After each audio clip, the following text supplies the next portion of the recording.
Presented by Maithili Amrita music गीतवास।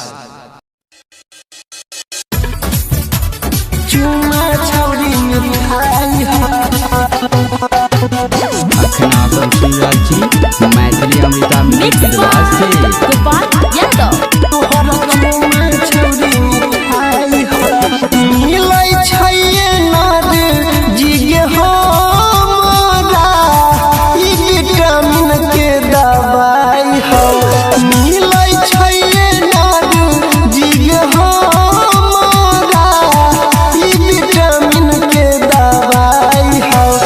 सही हरदम दे रही है गे तोहर चुमा छौरी मिठाई हो।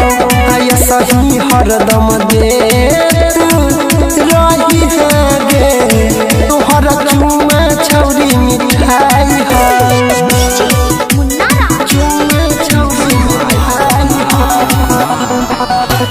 आप सुन रहे हैं अमृता म्यूजिक की शानदार प्रस्तुति।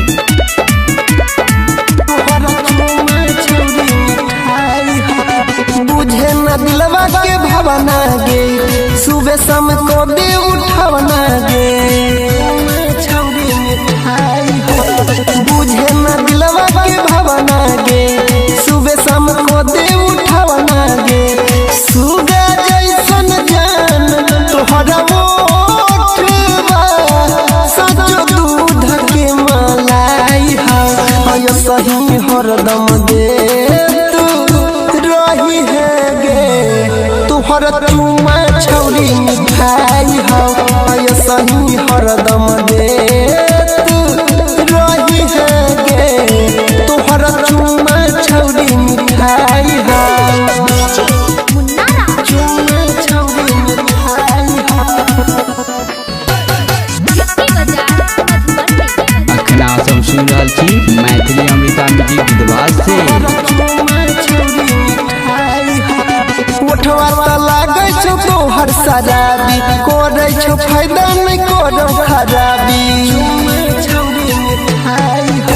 गे उठवा लागे छो तोहर शराबी करे छो फायदा नहीं करो खराबी।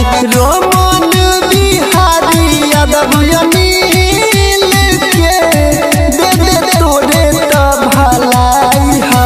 आय सही हरदम दे रही है गे तोहर चुमा छौरी मिठाई हो।